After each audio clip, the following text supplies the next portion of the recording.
Hello বন্ধুরা, তোমরা কেমন আছো? আমিও ভালো আছি। তো বন্ধুরা আজকে বিকাল থেকে ব্লগটা শুরু করলাম। তোমরা এই ব্লগটা দেখতে থাকো, তোমাদের ভালো লাগবে।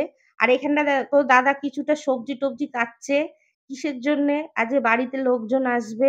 আজকে আমার ছোট নন্দাই আর ননদ আসবে। সেই জন্য কিছুটা সন্ধ্যেবেলা আয়োজন হচ্ছে তাদের খাওয়া-দাওয়ার জন্যে। ওখানটা দেখেছো দাদা সবজি-টবজি কাটছে আর ওখানটা মাংস ম্যারিনেট করা ছিল। এখানটা ঝপ করে মুগ মসুর ডাল দিয়ে হাত মাখা ডাল বসিয়ে দিলাম।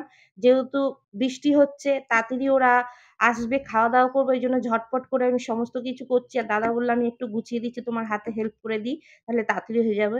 তা ওইদিকে ডাল সিদ্ধ বসিয়ে দিয়েছি, এদিকে পটল সবজি সব কেটে নিচ্ছি, পটলগুলো ভেজে নিচ্ছি। একদিকে পটল ভাজা হচ্ছে, একদিকে ডাল। তারপরে ওইগুলো ভাজাভুজি হয়ে গেল। ভাত আগে করে নিয়েছি। এখানটা হচ্ছে চিকেন কষা, আলু দিয়ে চিকেন কষা হবে। দেখতেই পাচ্ছ এখানটা চিকেনটা কষানো হয়ে গেছে। তারপরে এই যে ননদ নন্দাই চলে এসছে, ওদেরকে উপরে একটু টিভি চালিয়ে দিলাম। আমরা ঘুরতে গেছিলাম সেই সব একটু দেখছে টিভিতে। তারপরে ওখানটা কোল্ড ড্রিংকস আর ওদের কিছু মিষ্টি-টিষ্টি দেওয়া হয়েছিল। দাদাই দিয়েছে যেহেতু আমি রান্নার কাছে ছিলাম বলে দাদা দিয়েছে মিষ্টি-টিষ্টি বিস্কুট। ওরা খেতে, খেতে টিভি দেখছে। দুজনে মিলে টিভি দেখছে। তারপরে দেখো এইখানটা দাদারা কথা বলছে। আমি উপরে এসছি, এসে একটু ওদের সঙ্গে কথা বলে গেলাম। ফ্রিজ থেকে আমার কিছু জিনিস দরকার ছিল সেটা ফ্রিজ খুলে নিয়ে যাচ্ছি। এই যে সব দেখছে ঘোরার জায়গাগুলো ওরা টিভির মধ্যে। আমরা সিকিম গেছিলাম, সেই সিকিমের রাস্তা-টাস্তাগুলো দেখানো হচ্ছে। কত সুন্দর লাগছে। তারপরে কি করলাম, ওইখানটা দেখো ফোনে ওরা চালিয়েছে। তো এরকম বসে ওরা অনেকক্ষণ ধরে ওরা গল্প করছে উপরের ঘরে।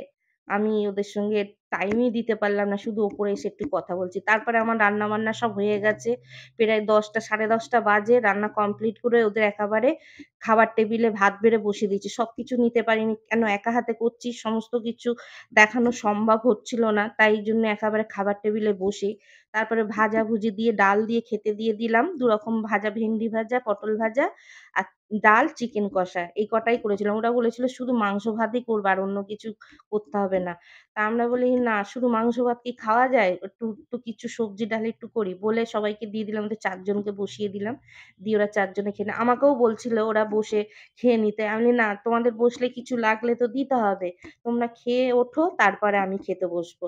তারপরে ওরাও তাড়া করছিল বৃষ্টি হচ্ছে, বাড়ি যাবে। তোমার দাদা আবার দিয়ে আসবে ওদের বাইকে করে ছেড়ে, নাহলে এত রাতে গাড়ি পাবে না। তো সেই জন্যে ওরাও হুটোপাটা করে খাচ্ছে দুজনে মিলে। ননদ তো খেতে চাইছিল না, বলছিল আমি ননদ যেহেতু ডিউটি যায় বলে বিকালবেলা একটা দিন বাড়ি থাকি। বিকালবেলা খেয়ে উঠেছি, খিদেই পাচ্ছে না। জোর করে বসিয়েছি খাওয়াতে। তো এই যে খাচ্ছে ওরা সবাই মিলে। সৌমিলিও খাচ্ছে।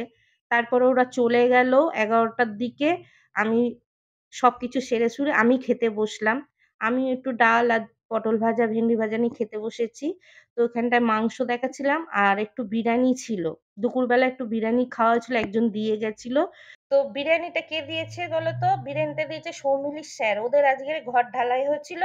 তাই জন্যে ওরা বিরিয়ানিটা দিয়ে গেছিল। তো ৩ জনকে ৩ প্যাকেট বিরিয়ানি দিয়ে গেছে। অত কি খাওয়া যায়? তো একটু রয়ে গেছিল। তো সেটাই বললাম একটু প্লেন ভাত খাওয়ার পরে চলো বিরিয়ানিটা আর ওরা কেউ খেতে চাইল না বলে আমিই খেয়ে নিলাম চিকেন কষা দিয়ে।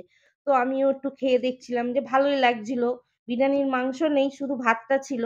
সবাই খেয়ে চলে গেল, আমারও খাওয়া হয়ে গেল বিরিয়ানিটা দিয়ে চিকেন কষাটা বেশ ভালোই লাগলো। তারপরে আমি সমস্ত কাজ সেরে নিচে থেকে সব পরিষ্কার-টরিষ্কার করে উপরে চলে এলাম। প্রায় 12:30 ১টা বাজে। এদিকে সৌমিলি দাদাও শুয়ে পড়েছে। আমি বললাম, "তুমি যাও, আমি যাচ্ছি সব সেরে-সুরে।" তারপরে দেখো এখানটাতে ভাবলাম তোমাদের সঙ্গে একটু কথা বলে নিই। তা আজকে ব্লগটা কেমন লাগলো তোমরা অবশ্যই কমেন্ট করে জানিও। ভাবলাম তোমাদের একটু টাটা, গুড নাইট জানিয়ে দিই। তো যদি ব্লগটা ভালো লাগে অবশ্যই লাইক, কমেন্ট, শেয়ার করো, সাবস্ক্রাইব করে দিও। ফেসবুক পেজটাকে ফলো করো। আবার চলে আসছি অন্য কোনো ভিডিও নিয়ে, অন্য কোনো রেসিপি নিয়ে। তোমরা ভালো থেকো, সুস্থ থেকো।